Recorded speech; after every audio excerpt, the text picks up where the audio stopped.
All right. Welcome, everybody, to the Trans Communities and the Labor Movement event. I'm so excited that all of you are here as we worked together with Jobs of Justice to be able to put on an awesome presentation. All right, so we're going to be going over some of our Zoom norms first. So by default, you will be muted, but we do encourage you to be able to participate.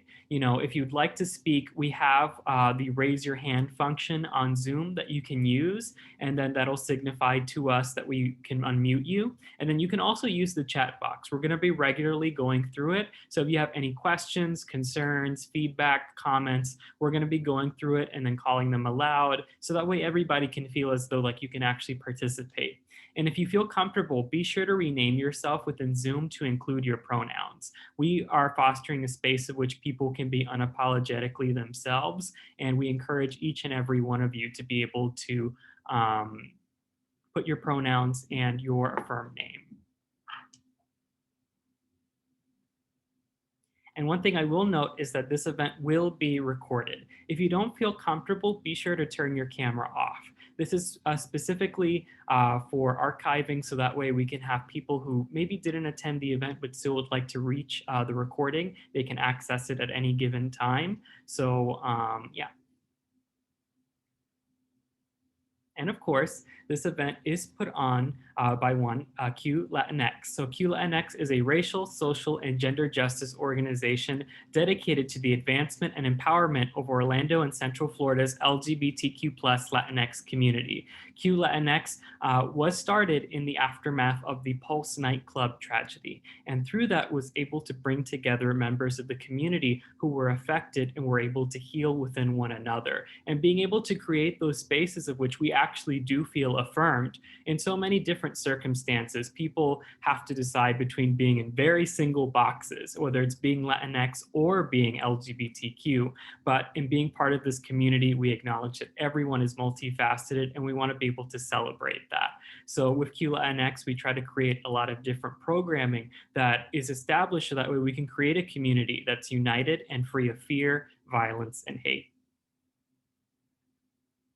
And as an initiative from Q Latinx, we have our Metamorphosis program. So our Metamorphosis program is what's specifically putting on this presentation. And Metamorphosis is our trans justice initiative. It aims to establish a communal support network for trans, non-binary, and gender non-conforming youth. And we do this in a way of which we talk about how every socio-political issue intersects with the trans experience, whether you're talking about climate justice, immigration advocacy, labor issues. Everything that we come up together for in this community to advocate on behalf of has an element of which trans people are affected, and we should be able to highlight a lot of those experiences. So we have meetings once a month where we talk about those issues, and then being able to create spaces of which trans people can feel like they can be a part of these issues and highlight those experiences. And of course, with us constantly growing, we'll be able to actually partake in even more things in the future. So I'm very glad whenever people come to our events, as we started back in July through our Trans Justice Program launch. And I'm going to be one of your hosts. My name is Josa Alvarez. I'm the program facilitator for Metamorphosis, and I'm also the gender justice programming lead at Q Latinx. My pronouns are she, her, and they, them. And Chris, if you'd like to introduce yourself. Hey, y'all. My name is Chris Farino. I am the membership and lead organizer with Central Florida Jobs with Justice, and my pronouns are they, them.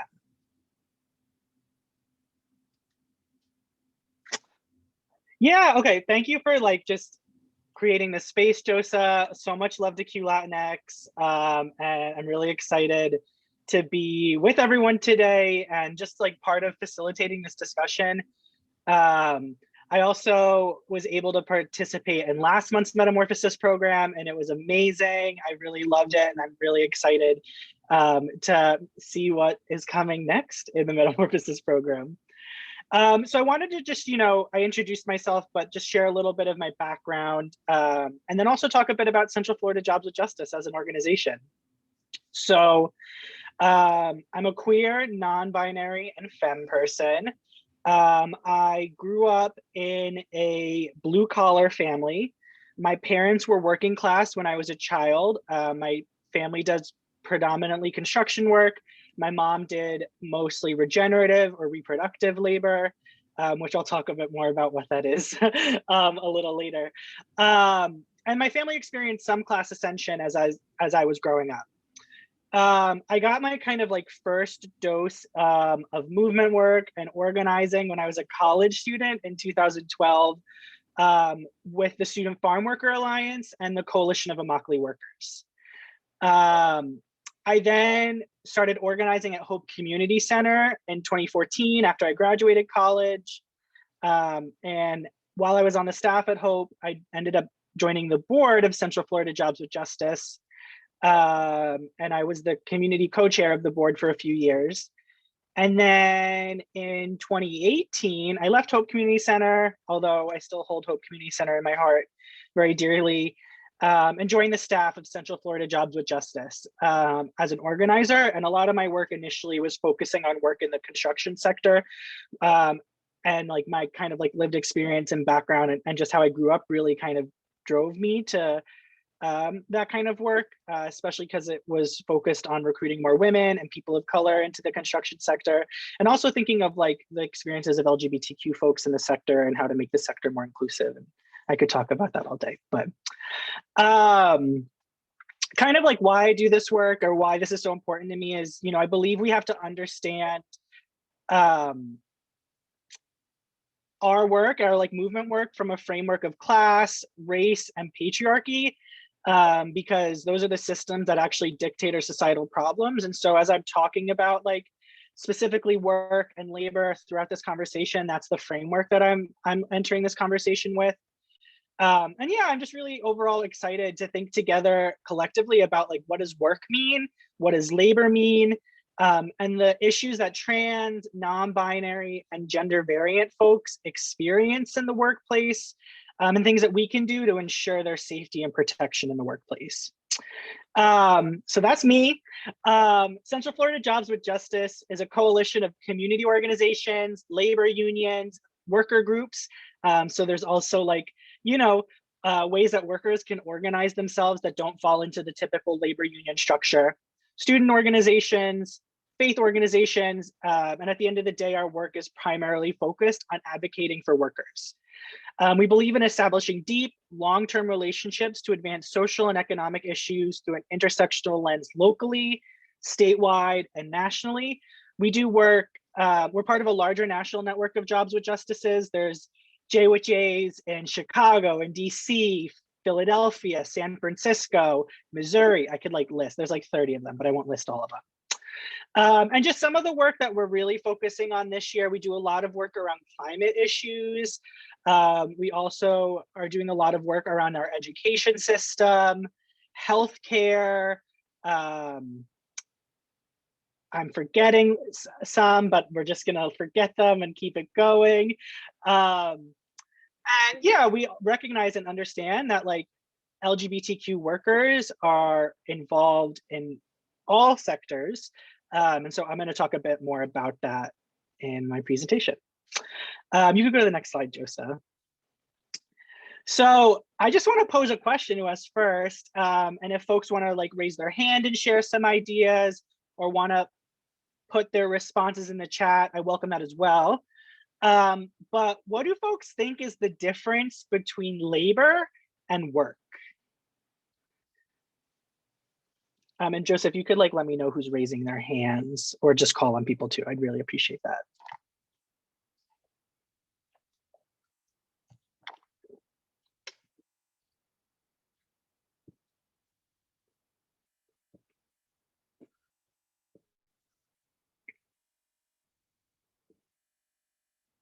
So Julia's mentioning in the chat that work is paid. Okay. What are some other thoughts that folks have?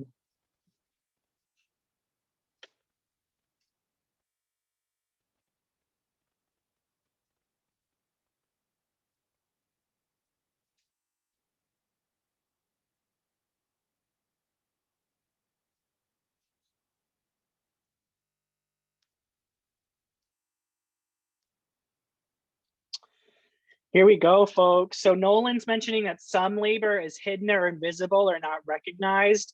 Nolan, do you want to give the rest of my presentation for me? No, I'm just kidding. And then someone's also mentioning that work becomes labor when you get treated fairly and decently. These are all very great, very generative ideas. Do you want to go to the next slide, Joseph? So it really depends on who you ask as far as the difference between labor and work. But the things that folks are sharing in the chat are super on point. We want to like highlight that in the United States, there are legal definitions of work. But as Nolan's mentioning, like there is a lot of kinds of work that is being done that is hidden or invisible that doesn't fit into these like standards. The US has a legal definition of work that was defined by the Fair Labor Standards Act of 1938.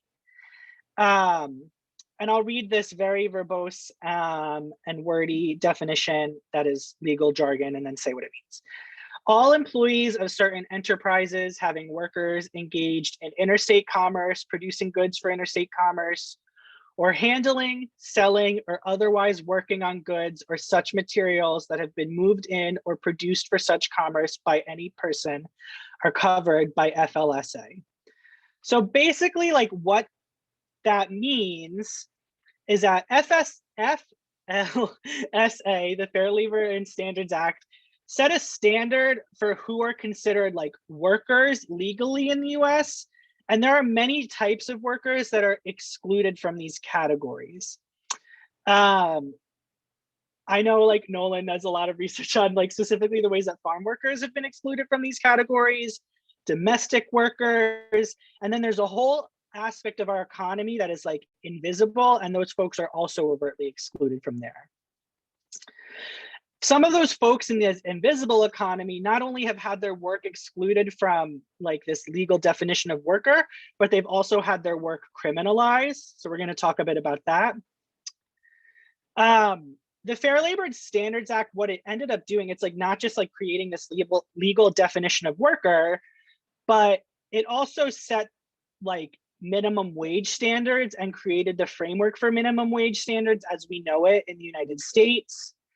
Is instrumental in the creation of a 40-hour work week and time off, helped workers get things like overtime pay, instituted like formal child labor laws, and also are like is really standard in creating regulations on work sites and general safety.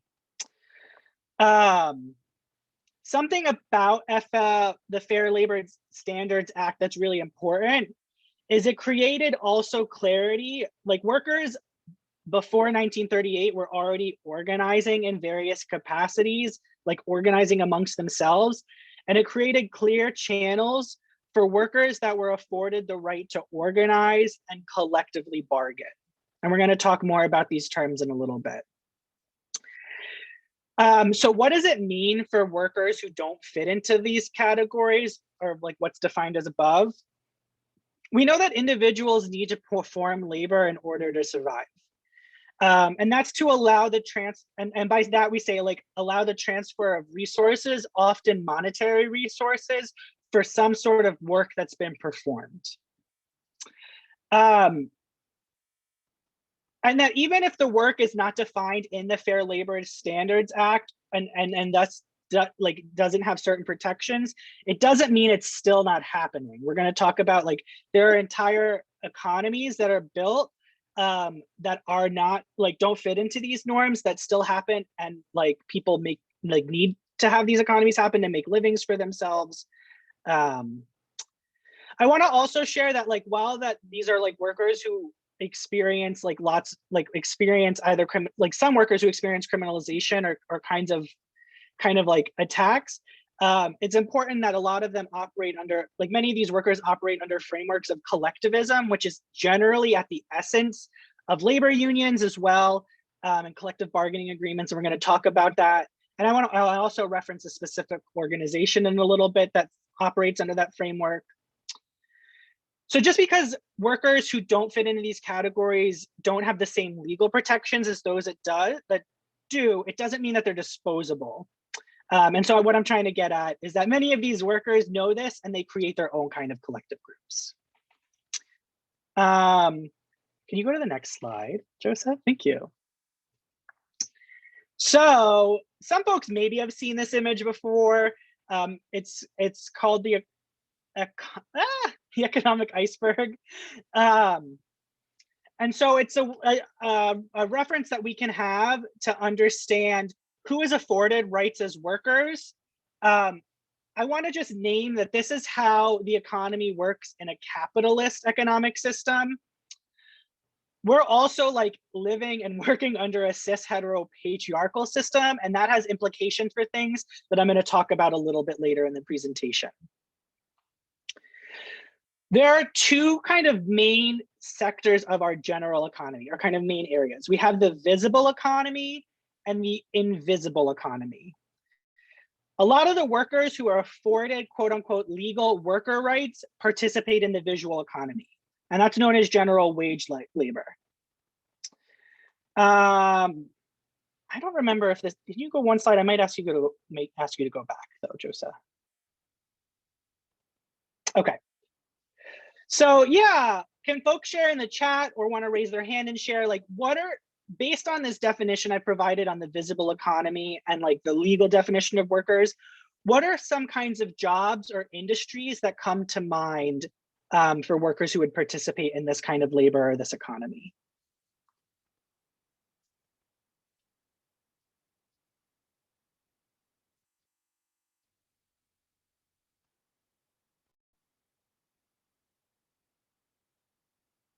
We have caretaking, Lisa's mentioning caretaking, food service.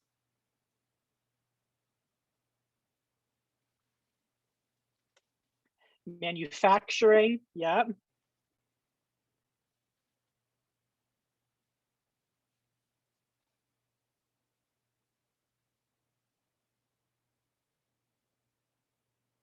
Retail, yeah, Victoria.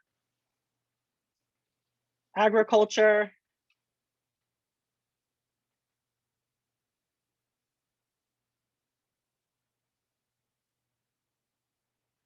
One more idea in the chat, folks. Give me one more idea. Education, thank you, Sydney. Yeah, so some of the kind of like some jobs that exist, they are in the service sector, healthcare, right? Nurses, doctors, government workers, hospitality. Yeah, Andrea, hospitality as well. Teachers, construction, a lot of the things that y'all are sharing. Another part of the, another category of workers that I wanted to mention that haven't been mentioned, and we're going to talk a little bit more about them, are folks who participate in the gig economy. They're considered participants in the visible economy or wage labor. And also folks in the entertainment industry. And there's some like nuance to that, especially as it relates to LGBTQ folks, because some of those workers also participate in the invisible economy.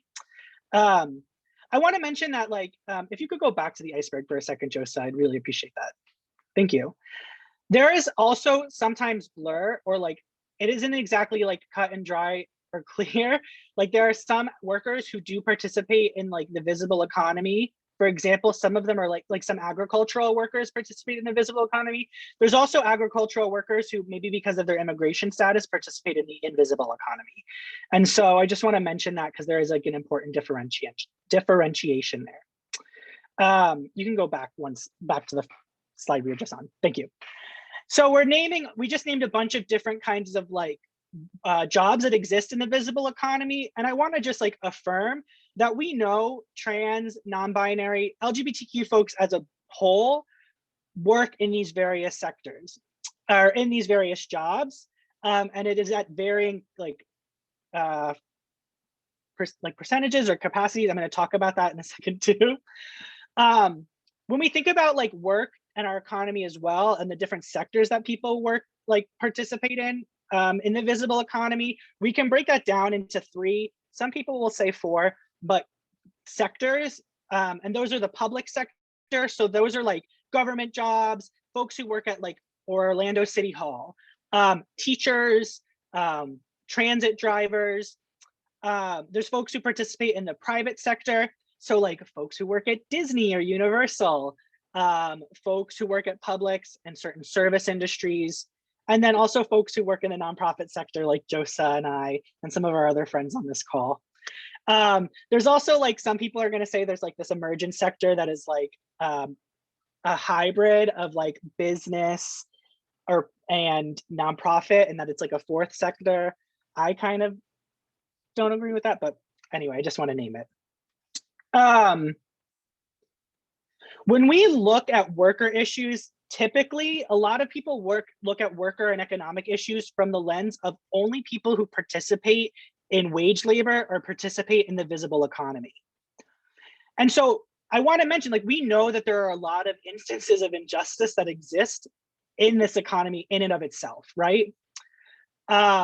Super clear example of this are the ways that like women and femmes, people of color, LGBTQ folks make less for the work they do when compared specifically to cisgender, heterosexual white men, right? And so a lot of times people kind of stop their understanding of the economic issues there, and don't take into account those folks who participate in the invisible economy. So yeah, can you go to the next slide? I'm going to skip this bottom question, Josa. And so these are some kinds of, these are kind of the sectors or the types of labor that exist in the invisible economy. There's like an informal sector, subsistence labor, regenerative labor, or housework. Some people also call it reproductive labor. And yeah, so I want to ask folks, like, the question I had on the last slide was like, what are some types of jobs they think exist in the invisible economy? And so I wanted to provide these kind of like guiding points first and see what ideas you folks have as the type of work that happens that exists in the invisible economy. So feel free to like raise your hand and we'll take you off, like you can come off mute or share in the chat specific kinds of work you think are in the invisible economy.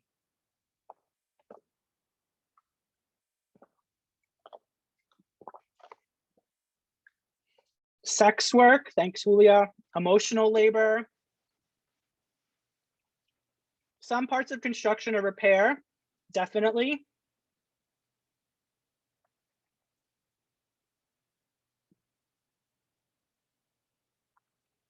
Other thoughts folks have?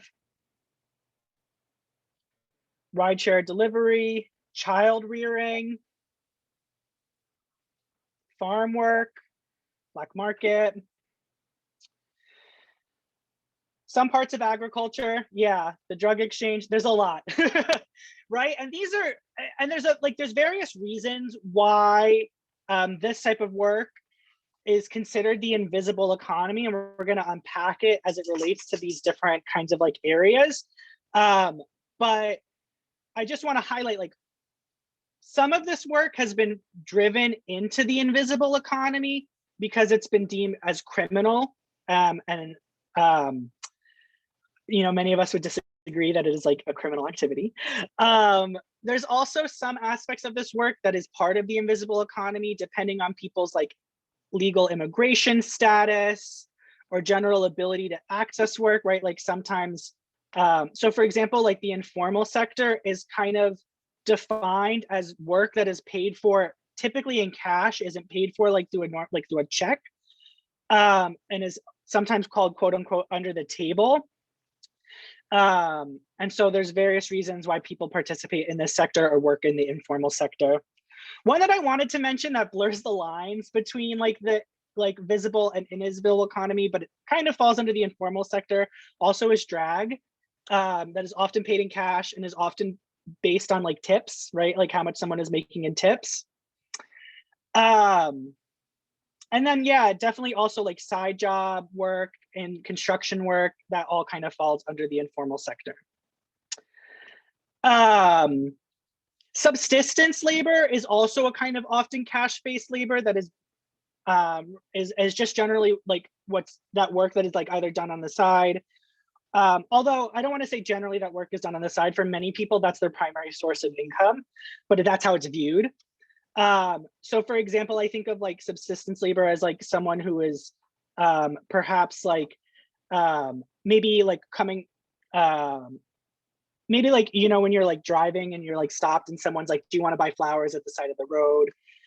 Other kinds of labor that isn't like necessarily regulated would also fall into that category.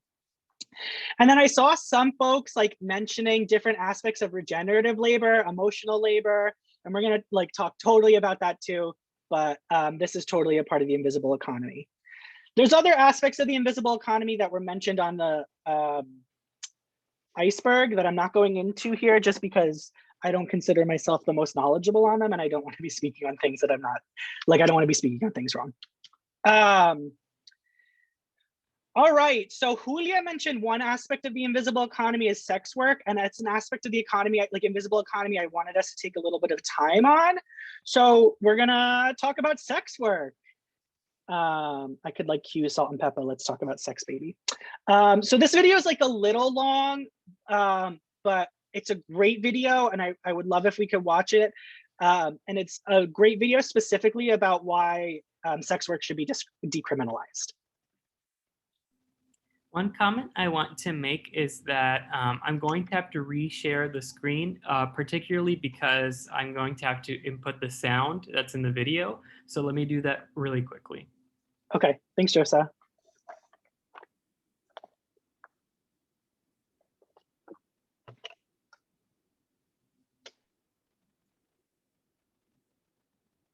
All right, can everyone see the presentation again? I got it, I can see it. Okay, perfect. In DC, a collective of sex workers, organizers, and allies are working to decriminalize sex work, a move that experts say would drastically reduce harm and improve the lives of those in the sex trade. When covering issues that affect sex workers and the marginalized members of our communities, the media must listen to those who speak from experience. In DC, we're fighting for the decriminalization of sex work because what it does is it removes the criminal penalties associated with trading sex. We focus on decriminalization because in general, we recognize that criminalization and policing, period, is harmful, very, very, very harmful to our communities. Some people choose to do sex work and enjoy what they do. Some have no other option and turn to sex work for survival. Others are using sex work to transition into traditional work. Regardless of the circumstances that brought them to the sex trade, everyone deserves to feel safe in their work. A lot of people have sex. And there's a certain, like if people want to pay for sex, like why not? A lot of people enter sex work because they need money. Assuming that everyone is like coerced clouds the like real obstacles that survival sex workers have faced and why they are pushed into sex work. And if our goals are to make our communities safer and more just for everyone, we have to understand where everyone's coming from. And we have to take this nuanced approach. This nuanced approach requires recognizing that especially for Black and brown trans women, sex work is often the only option. 48% of DC business owners are going to hire a cisgender woman, period. Black and brown people, as well as queer and transgender non-conforming people, are often marginalized when trying to access employment, healthcare, housing. It doesn't matter that I have a college degree. They're looking at you as being a distraction instead of someone qualified to do a job. I was never given a chance, even from the beginning. I was never given a chance because when I, as a Black trans woman, walk into an establishment and want to be productive and seek employment and stuff like that, then a lot of times people will discriminate us and not want to give us a chance. Most transgenders we want to go to college, we want the same opportunities as our cis counterparts get. The average life expectancy for a Black trans woman in America is 35 years old. Black trans women experience violence from the police and the community at large at alarming rates. I was stabbed over 48 times in Southeast DC. I'm constantly looking back Criminalizing sex work increases violence against sex workers and particularly increases police violence against sex workers. Sexual assault is the second most common form of police brutality. There was a national transgender survey that said that 9 out of 10 trans people reported having experienced police brutality and harassment. Police officers target people who are in the sex trade. A percentage of policemen, or the people that are out there locking us up, use us. Now look at that. I've been picked up by a police officer before, and I've been told that, you know, if you give me this or you're going to jail. Police officers argue that they have the right to have sex with sex workers as evidence of a crime. So they sexually assault sex workers in order to arrest them.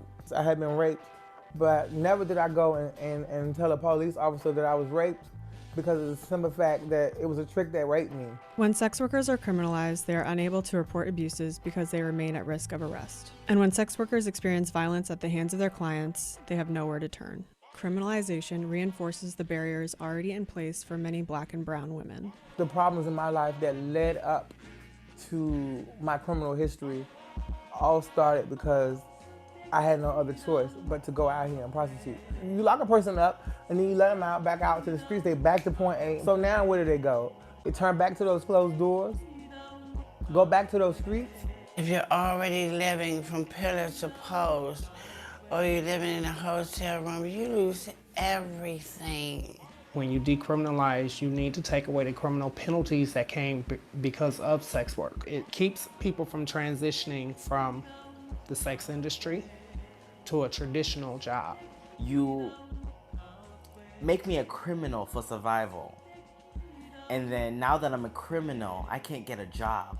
But in the first place, I couldn't get a job because I was me. The system has set them up to fail.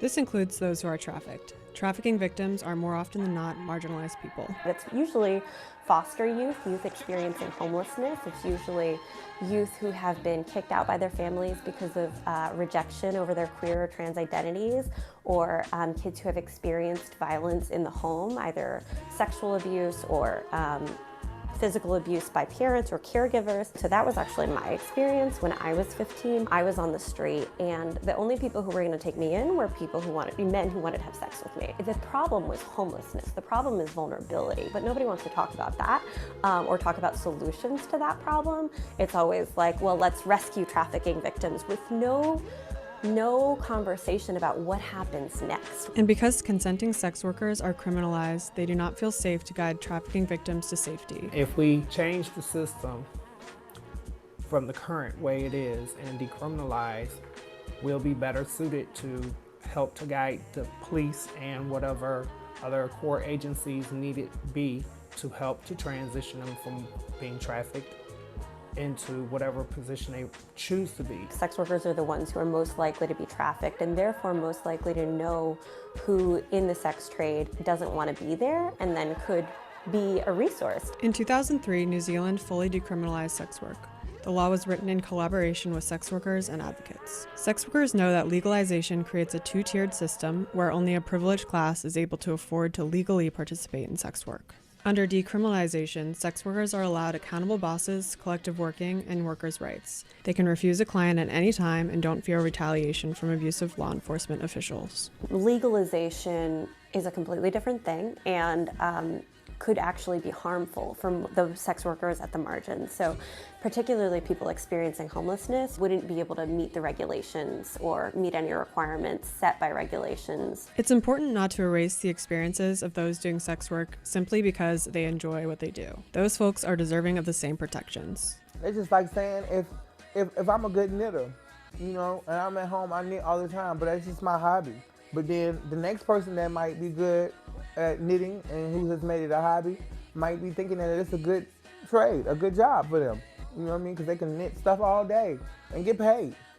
And so some people might feel that way about sex. It's all a home ec. Because I'm having sex, it's a big problem. People look at it like it's just the dirtiest thing, but excuse me, how did you all get here? Until oppressive systems are abolished, people, particularly trans women of color, will need sex work to survive. Until at-risk youth are provided with resources that keep them off of the streets, they'll be at risk of being trafficked. And as long as humanity exists, there will be a demand for sex, and some people will choose to do sex work because they enjoy it. This is the reality, and criminalizing sex workers causes harm to everyone involved in the trading of sex, no matter their circumstances. The media must recognize the nuances of the issue, listen to sex workers, and report the facts about the dangers of criminalizing our communities. I think that the media should definitely spotlight it. Nobody knows like a person knows from experience. There's literally no way to know why people are doing what they do or what we can do to better support people and make everyone feel safe unless we talk to people who are experiencing it. Start by framing the problem as a problem of vulnerability, a problem of homelessness. I think the media can help by framing, moving away from the perfect victim narrative. The media doesn't have anybody to talk to but us.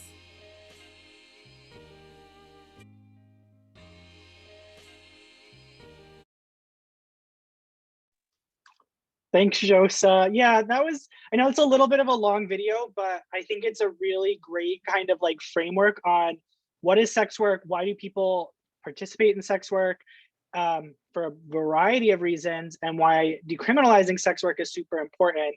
I also just want to highlight the organization that's referenced in the video is called SWAP. They're the Sex Workers Outreach Project.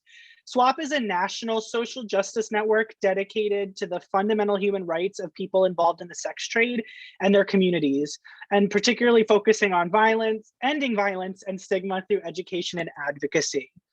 They're a super significant organization when it comes to this type of labor because they create spaces where people who work in the sex industry can come together for mutual support, to receive assistance, to have material needs met, and then also do direct work and advocacy to decriminalize sex work, support sex workers.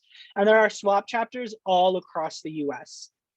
They also are not only engaging in work that decriminalizes sex work, but fight against legislation that would end up causing more harm to folks who participate in this type of labor. An example of this is like the FOSTA SESTA legislation that passed a couple years ago, which limits the ability of people to solicit sex work through the internet, which for many sex workers took away a layer of safety. And I just want to mention, right, like through criminalizing and laws that criminalize this type of labor are the kinds of laws that then make it part of the invisible economy. It's not that it was just inherently or naturally there, but it was like a type of labor that was forced to be invisibilized through criminalization. Could you go to the next slide, Josa? So if two folks could share in the chat or would want to raise their hand and share out loud, I'd love to hear what do you think reproductive labor is? I've also folks have referred to it as regenerative labor.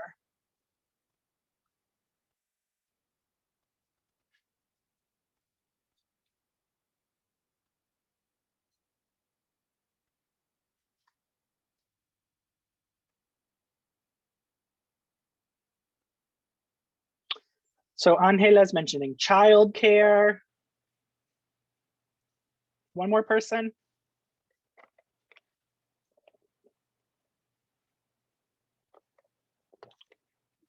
Stay-at-home parents. Yeah, Liz, thank you. Can you go to the next slide, Joseph? Childbearing, doula work, childcare. Thanks, Lisa.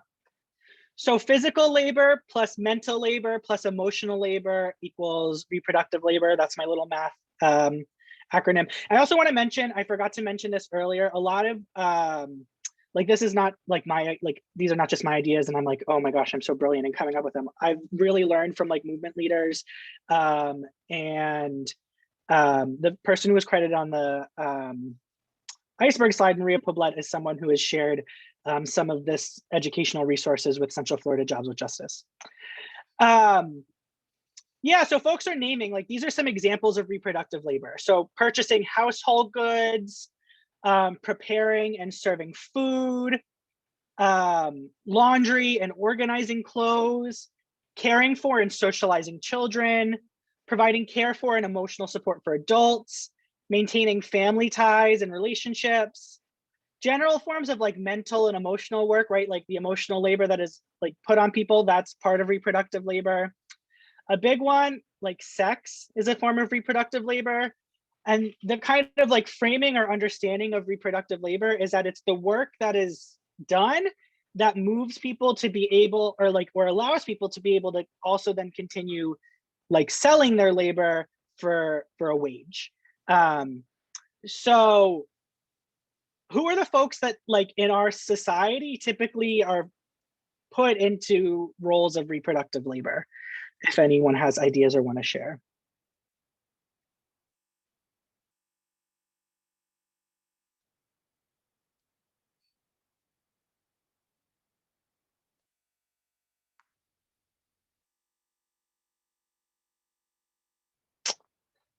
I'll share it. It's typically women, it's typically femmes, often folks of color. Thank you, Lisa. Even like a lot of these reproductive roles, like if they're historically, like for example, domestic work has historically been work that's been done by people of color, right? And so even if it's not the labor that's being done internally in the home by someone who lives in the home, it's then outsourced to women of color. This type of labor is often, so folks are often not compensated for reproductive labor in our like economic system. This is a type of labor that's referred to or known as the second shift. And the second shift concept highlights that women and femmes also participate in the visible economy or other aspects of the invisible economy, and then come home and do reproductive labor, thus spending more time on like various household activities, work in the home, and so that like women and femmes are then doing more work. Our capitalist economic system relies on invisible labor. I just like want to mention that to close this point. And then our cis hetero patriarchal system and capitalism then devalue the work done by cis women, by femmes, by LGBTQ folks. And this is like, as I was mentioning earlier, when it comes to like criminalizing of sex work, like this is like intentional, like this is intentionally done. So I'm going to close it on reproductive labor. And if you could go to the next slide, Joseph. So I wanted, with all of that, workers organize together collectively in the visible and the invisible economy. And they organize to combat workplace power dynamics, to create protections in the visible economy, to win a union contract, for larger solidarity, to be part of a larger worker movement, and to also, do some bargaining for the common good strategies. In the visible economy, I want to talk about some barriers for LGBTQ employees that often are driving reasons for organizing in the workplace. A lot of so for example, when it comes to hiring and firing, just a statistic, like 27% of trans workers who were surveyed reported being fired or not hired or denied promotion in 2016 to 2017. Often workers, especially like trans and gender nonconforming workers, report they feel the need to obscure their gender identity or sexual orientation and just actually like be less visible in the workplace in order to be safe. Another stat is like when applying for jobs, LGBTQ people of color report 2 times more discrimination based on their like sexual orientation or gender identity. Folks also organize around wages, which was mentioned in the chat, and for better pay. Studies have found that despite making up 4.5% of wage workers, LGBTQ folks comprise 6.2% of people who make less than $36,000 a year. So I just want to say like that's an overrepresentation of LGBTQ folks making lower wages. And then also for benefits. So like I want to mention that only 1 in 5 US companies offer paid leave for paid family leave for LGBTQ employees. And only 58% of Fortune 500 companies offer trans-inclusive benefit programs that are around trans-inclusive healthcare, and family leave and other like trans issues that will come up in the workplace. In the wage sector, like in wage labor, workers organize around, workers participate, sorry, I'm like getting hung up on my words. So folks may seek out a union because it creates collective bargaining power in the workplace and results in a collective contract for all workers in that workplace. And that union contract is going to define wages, benefits, working conditions. And we've seen historically that it's been a place to include issues that impact the workplace, but also maybe extend beyond the workplace. That's where bargaining for the common good comes in. And some key like LGBTQ issues that can be addressed in a work contract. One is around like wages and benefits, and like having there not be that discrimination, like that all workers are making the same based on their role. And we're not like the contract eliminates the opportunity for discrimination along lines of like race, sex, gender identity, and sexual orientation. Other like things that can be included are around like policies in the contract for like people who are transitioning, access to restrooms, other needs for trans folks. I also wanted to share an example that's relevant to some work that happens around here, is that, for example, at Disney, like custodial workers are required to clean, if they're like a custodial worker, they're required to clean the restroom of their assigned sex at birth. And through through their union contract, it can be made that they're required, like they clean the restroom that aligns with their gender identity.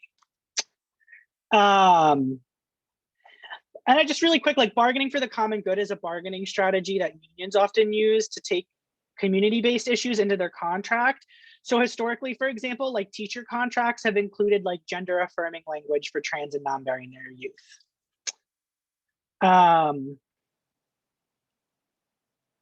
want to mention that like also, right, like they're like the organized labor or unions are not like a panacea to all worker problems. One, because like they don't have, like there isn't these same protections afforded to folks who participate in the invisible economy, but also like there is like a lot of attacks that like happen on organized labor. And so I want to mention that like in the US, average union density is only about 10.3%. Union density is the amount of the percentage of workers in a workforce that are represented by a union contract. This is information from the Bureau of Labor Statistics, by the way. 35% of public sector workers are represented by a union, and then about 6% of private sector workers are represented by a union. This union density has like greatly decreased since the 1950s, and especially significantly since the 70s. And that's because of right to work legislation and other union busting things that like I know Joseph's going to talk a little bit about. And if you could go to my last slide, this is my dog Kyrie. She's joining our chat. So some things I just want to mention is that one, like workers' abilities to organize are under attack and have been under attack for decades. And that are the ways that people like sell their labor are also changing. And so I just want to mention like the future of work understands that one, like we are seeing a huge growth right now in the gig economy, especially because of the COVID pandemic. And services offered by the gig economy has like before the pandemic were often considered luxuries by many people, but now are often required, like are just deemed a like necessity, right? And then that's where we're seeing a lot of like frontline essential workers are in the gig economy right now, working for Uber, working for Instacart, working for DoorDash, right? And so people know that, and they want to attack the right of gig economy workers to organize. And so this just happened in California with Prop 22, which was a ballot initiative that passed during this last electoral cycle. Gig economy workers often are 1099 workers. It's like a way, it's right, when you like working in a wage job, you use a W-2 or a 1099. And they've historically been considered workers until this ballot initiative passed. And in California, what that means is it regulates gig economy workers as only independent contractors and has thus excluded them from the ability to get certain benefits like unemployment, insurance, family or sick leave. And also in California, it doesn't allow them to seek a union. I want to mention that there's also like an important note around like choice versus necessity in participating in the gig economy, and that like the COVID pandemic, like people do participate in the gig economy by choice. People also participate in the gig economy because like they maybe have lost their job in the pandemic or whatever other reasons. And to just tie it to this conversation, a study found that Lyft drivers are 2 times more likely to be LGBTQ than not. And we should also consider, like I've been talking about this invisible economy, we should consider what a femme economy is, which is an economic system that integrates reproductive labor, ensuring that such labor is recognized and equitably compensated. And then also is a transformation of our current system that includes like a redistribution of wealth, resources, and the general division of labor. That was a lot. I'm sorry, I'm a little over time, I think, Josa. So I'm gonna pass it back to you, but thanks, y'all.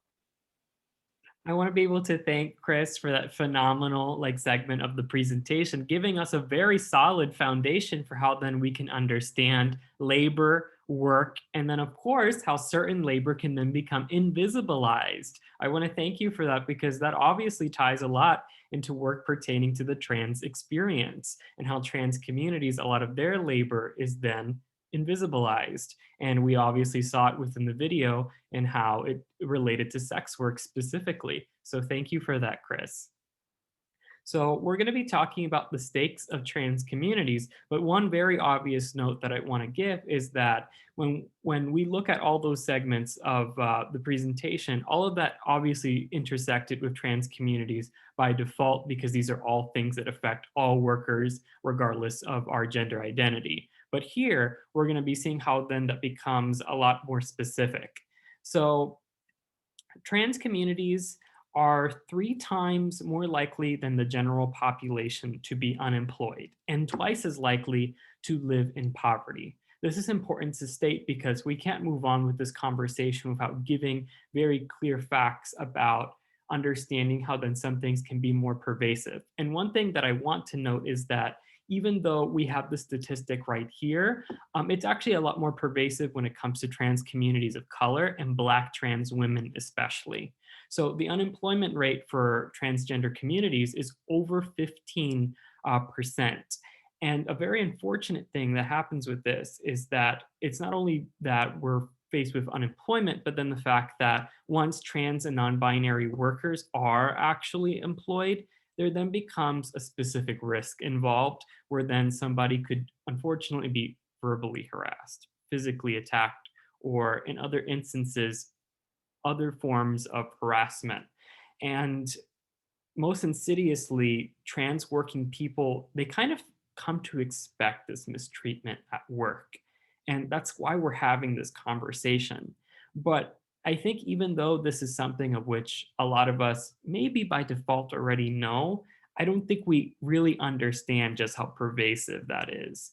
Because when we then look at it more specifically, the US Transgender Survey included this as part of like the data that they were collecting. And it was reported that 77% of participants took steps to avoid mistreatment in the workplace, whether it was hiding or delaying their own medical gender transition or even quitting their own job.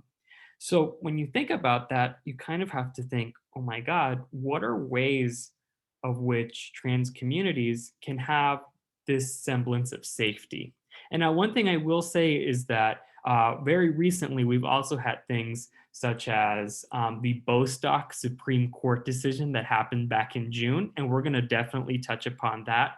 And then also the fact that Biden also signed an executive order implementing that decision. But there's so many things that are still left missing. It's kind of like an unspoken phrase where, not unspoken, but it's something that we constantly say where there's so much more to be done. And we say that with almost every issue because it's true, there is. And one of the solutions for this is something of which maybe not a lot of people have considered, but that union contracts are some of the best forms of protection against employment discrimination for transgender working people. And that's a lot of the reason why we're having this presentation and why we talked about things such as collective bargaining. So in talking about union contracts, we obviously want to specify that all union contracts should be able to protect workers at every point of their transition. But more specifically, what we want to mention is that there has to be very explicit verbiage so that way it does address trans communities. By default, you will see that there are things enforced so that way there isn't a form of sex discrimination. But when you get to talk about trans communities specifically, that's a way of being able to ensure that there is an encouragement happening with hiring, development, and even promoting of people who are then workers, a part of different industries and jobs.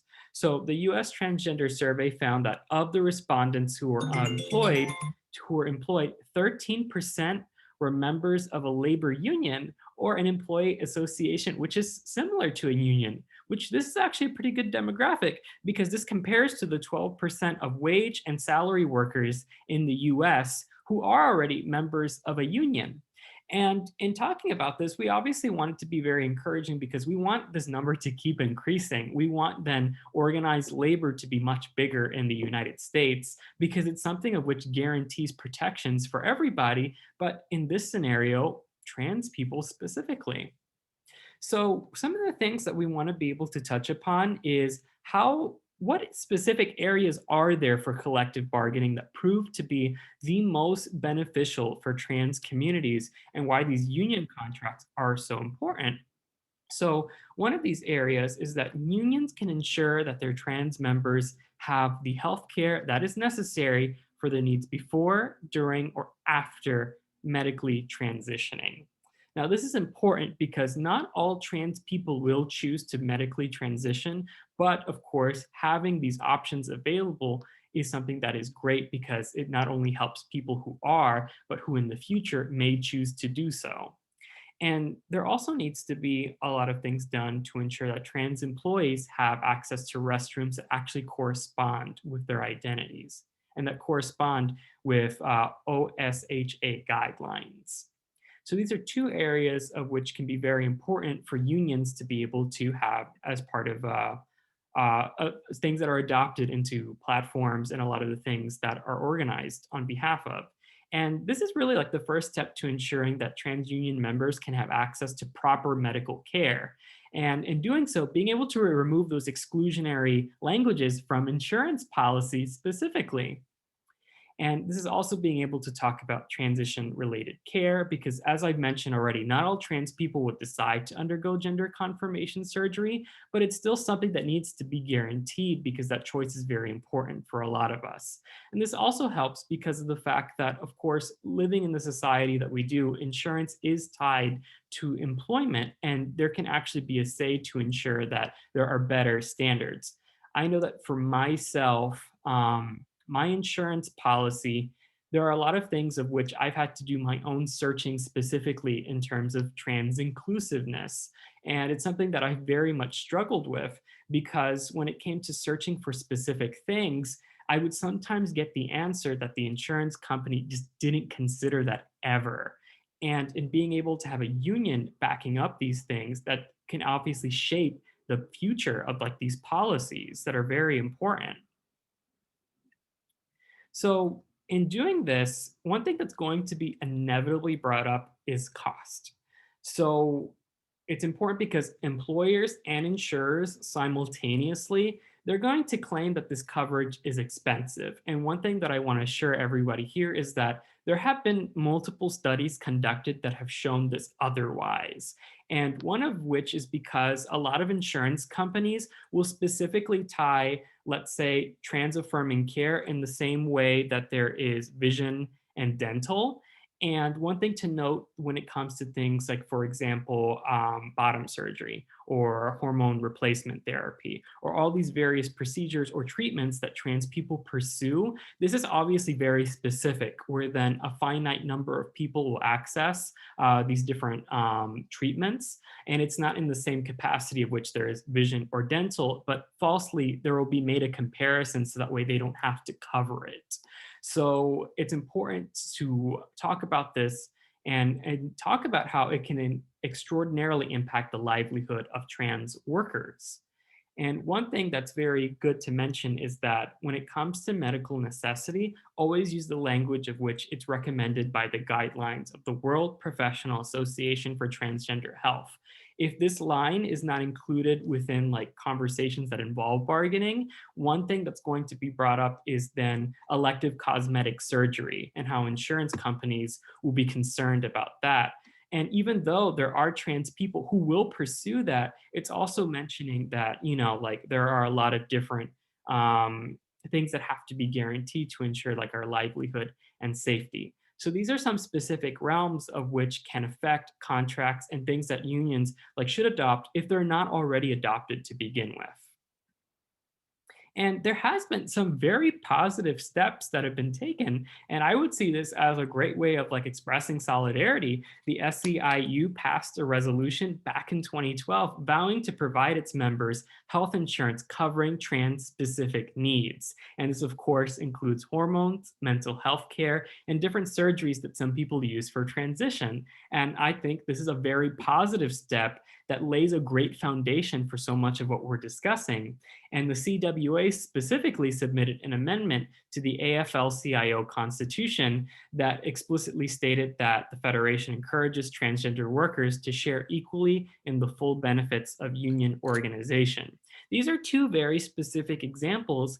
And of course, there's probably even more instances of which solidarity was actually expressed in ways like this. So these are just positive steps that can be taken, and one of which that we do want to be able to have conversations about. And one other thing that is also very beneficial in how unions can take steps to better look out for trans members is being able to inventory your own union hall and job sites, because you have to ensure that they're also trans like friendly facilities. Make bathrooms and traditionally gender segregated facilities gender neutral. So people of any gender identity know that they can feel comfortable within those spaces. So these are, of course, some areas of which that applies. And one thing I do want to be able to acknowledge myself is that, yes, nearly every union contract includes a prohibition on discrimination based on sex, whether it's included directly in the text or included by reference to federal law. And, there have been, of course, like things I've mentioned already, instances of which there have been very positive developments recently. The Supreme Court obviously ruled in Bostock versus Clayton County that sex discrimination now protects all of us within the LGBTQ community as well. But there are still certain things that are very much recommended, and that union contracts with non-discrimination clauses that include gender identity and expression are still advised regardless, because there are issues that aren't explicitly addressed in federal law, but every union obviously has an obligation to be able to look out for all of its members. Now, I really want to be able to talk about Bostock versus Clayton County because in a sense, I do kind of have a criticism, and that's the fact that with a lot of the enthusiasm that we've had with the 2020 election and being able to transition from Trump to Biden, there's a lot of things that aren't necessarily mentioned in how we can actually move forward in going kind of beyond Bostock. So after this historic ruling, one thing that's worth mentioning is that the Trump administration just failed completely to be able to instruct it to like the federal government. And this led to very disastrous misinterpretations, some of which involved then an instance with Betsy DeVos in instructing schools. And even so, when it came to the Justice Department's Civil Rights Division. So the former acting head of that division within the Trump administration ended up sending out a 23-page memo. And in that memo, it said that the department shouldn't extend the Bostock ruling to areas of which there's longstanding gender-based policies on bathrooms or sports teams. And that's obviously something that's gotten a lot of controversy recently. We've seen on the news how sensationalized a lot of topics are pertaining to trans men and women in where they compete in sports teams. And the Republican Party really exploited that to be able to take away from things that should have been celebrated within the Bostock ruling. And in this also suggested that employers could cite their own religious beliefs to discriminate against LGBTQ plus employees. And this would obviously extend to trans workers as well.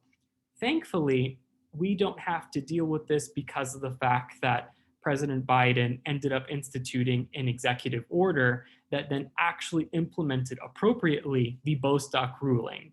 But it's not completely, the bullet's not completely dodged, because it's kind of worth noting that for Bostock to actually be implemented into federal law, it's actually going to take some time for federal enforcement.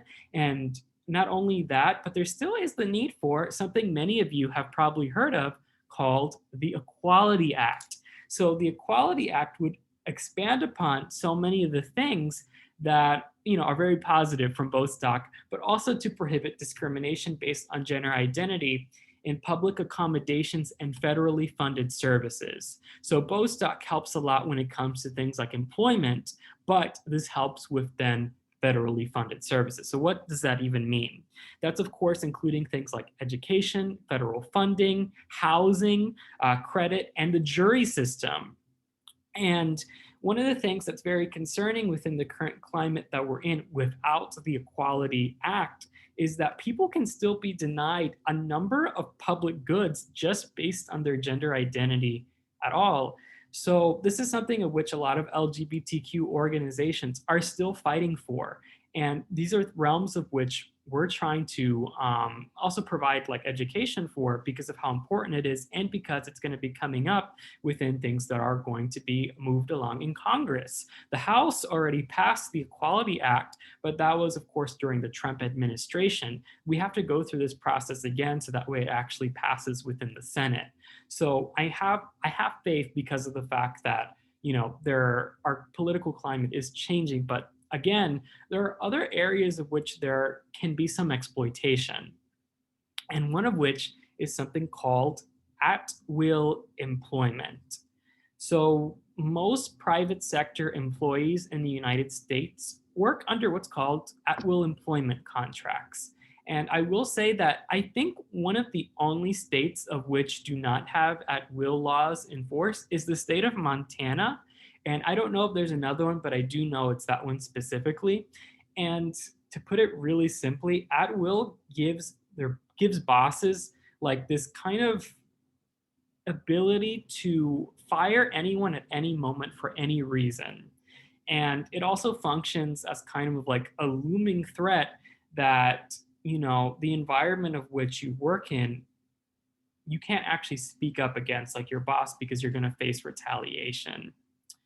So this is a very concerning thing when it comes to trans communities. And personally, I think it's not something that's talked about enough because of the fact that this could foster an environment of which, if transphobia is already very much recurring, some of those employers have this loophole where they can be immune to ensuring that they actually don't fire somebody for reasons based on trans misogyny or just transphobia in general. So I see that we got a comment in the chat, and then of course, right to work as well, because that's impacting a lot of unionizing and organized labor within the United States as a whole.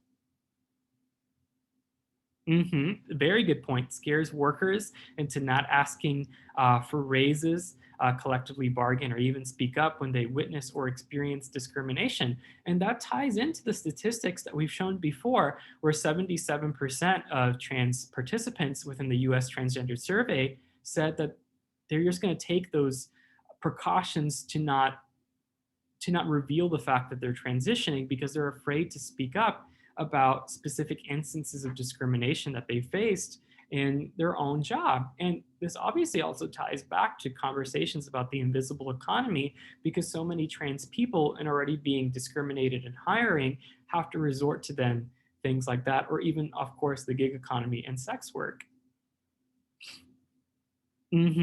Employers will find reasons to fire trans workers without overtly saying it's their trans misogyny. They'll make up bogus write-ups and stuff. And it's so hard to transition at work, definitely. One thing that I want to note is that with at-will employment, I would look at some specific experiences that people had, and I would I would read up and I would find people who they just got a job out of college, and it was something, for example, working in the food industry, and someone was fired for no other reason than the fact that they weren't smiling enough on the job. It's very ridiculous reasons that are justified in the sense that, they can give anything that they want. So I think that this is definitely an issue of which a lot of LGBTQ organizers and definitely is advocates in general for better workplace environments should be talking a lot more about, because even though we've had Bostock and we're very faithful about the Equality Act, we kind of need to end this as well. And I give a very specific example here, but one of the best ways further for this is something called national just cause provisions. And this is something that Bernie Sanders actually fought for in his presidential platform. I have, of course, a lot of personal admiration for the platform that I saw in Bernie's campaign, because it was one of the only campaigns that even mentioned at-will employment at all. And Just Cause legally requires employers to formally establish a legitimate reason before letting someone go. And a boss can simply say that the company is going in a different direction and a person's income is gone without these just cause provisions. So this is something of which can pose as a solution to then things of which are basically loopholes for how people can just be fired just for being trans. So I hope that with having this conversation that, of course, people see all the different ways that we need to continue this fight. But in also continuing that fight, we also need some inspiration from people who've already done this in the past. So I have here a bunch of people who they were able to actually organize their workplaces while being trans.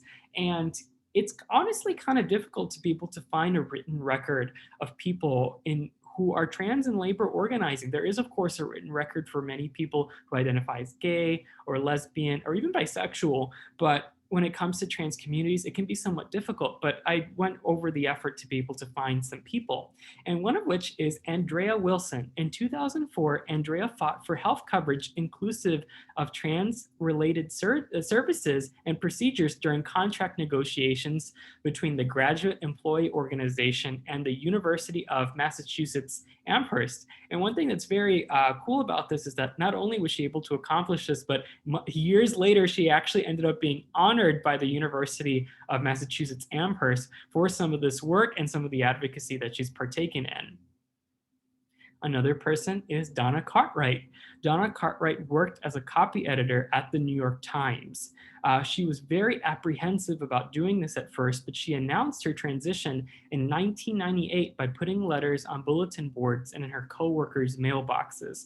Cartwright experienced an outpouring of support that she attributed to her 20 years of activism within their union, Local 3 of the Newspaper Guild, fighting for the rights of all workers. And I think Donna Cartwright is also mentioned a lot in some of the work that Pride at Work does, which is specifically the LGBTQ division of the AFL-CIO.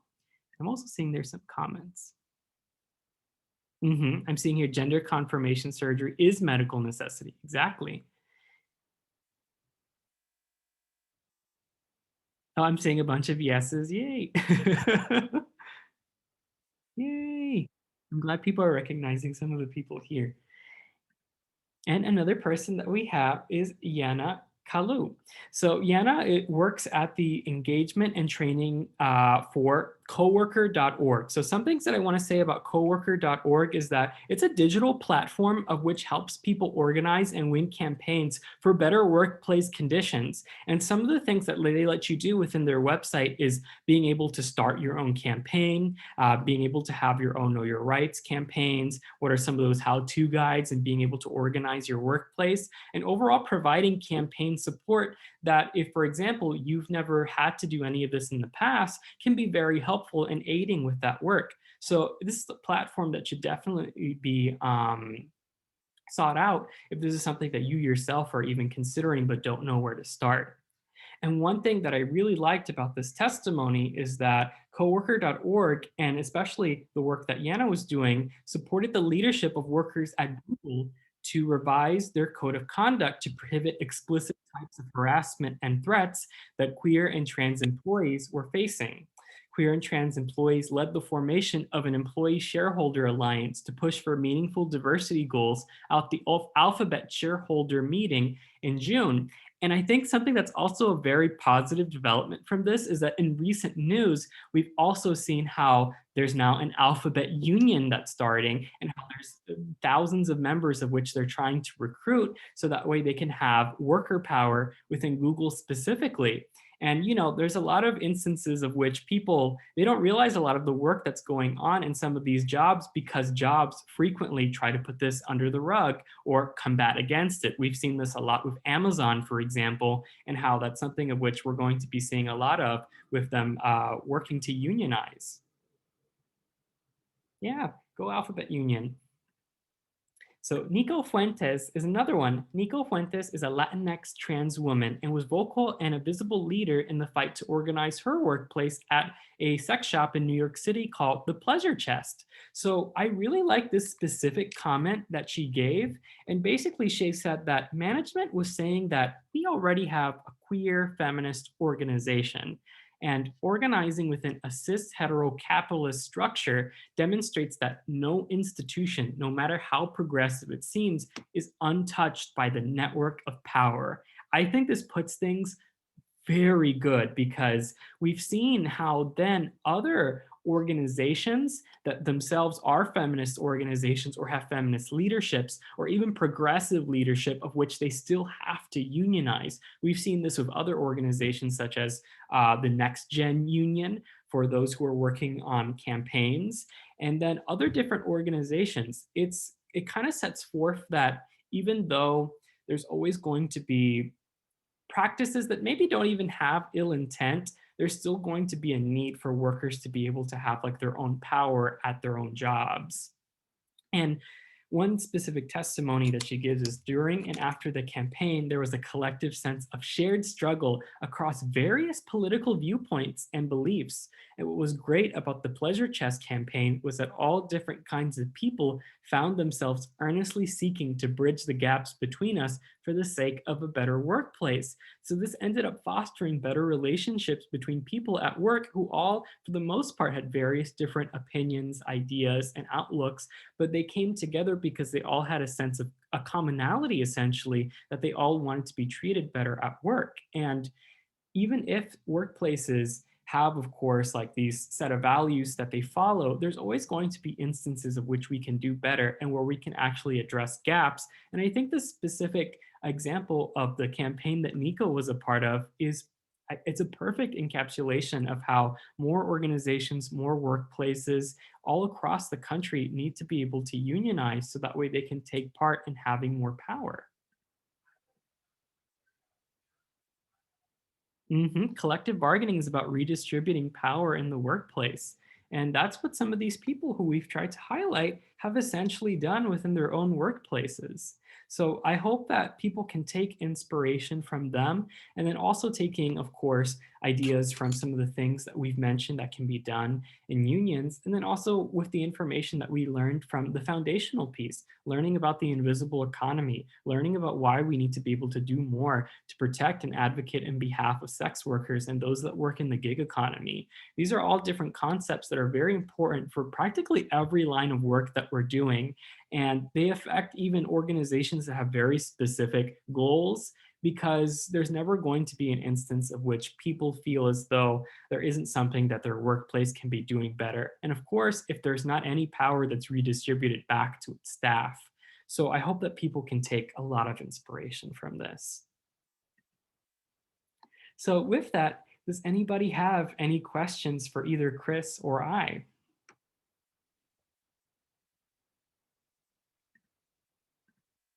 You can also give like any comments or things that you felt like really resonated with you.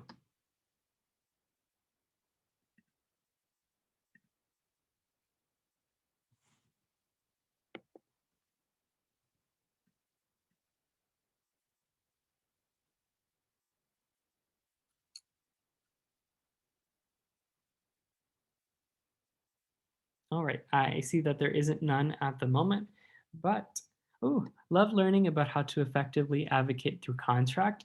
I only want to say thank you for this presentation. Gracias, for sure. And I also want to be able to thank Chris specifically because Chris put in like a lot of work with being able to create that foundational piece. And I'm so happy that we were able to have this collaboration with Jobs of Justice. And so happy that all of you were here as well.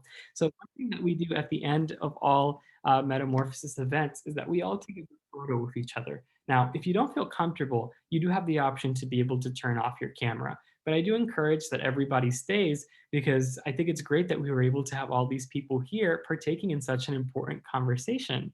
So I'm going to stop the sharing for a moment, and then I'm going to put it so that way all of us can be within the grid.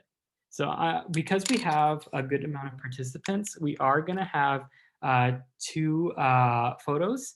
So for the first one, I will give a countdown. All right, so in 1, 2, 3. All right, that was the first one. Good job, everybody. And now the second one. All right, 1, 2, 3. All right, thank you so much, everybody. Now we will give our last announcements, and then after that, we'll be done. So always remember to take our Metamorphosis exit survey. This is very important because a lot of the feedback that we're given shapes the direction of the programming that we do. And of course, if you feel like there's anything missing or something that you really feel like you want us to be able to go over, we will go through that and we will do it. So be sure to take our exit survey. I will be sending a follow-up email after this with the links for everything that we've shared today. So don't worry if, let's say, that you missed out on this, because I will be able to ensure that you reach this information. And then the other thing I want to mention is that on March 31st is Trans Day of Visibility. So we're going to be doing our own social media campaign, which is led by our Metamorphosis program. So that way we can have people who feel very proud to be trans, and you can submit your own photos and statements, like sharing basically those things that you feel like very happy about being a part of our community. So if you're trans or non-binary or within the umbrella of any of those identities, like please feel free to reach out to us, because we want to be able to get everybody within this campaign that will be going out on March 31st. And please be sure to join our Metamorphosis Facebook group. This is where we have all the information of which we give out for events, or even other things that are going on within the community, and maybe even some new stuff as well. We always want everybody to stay in the loop. And thank you all so much for being a part of this event. It means so much to us, and I'm so happy that we got to all share this space together. Thank you.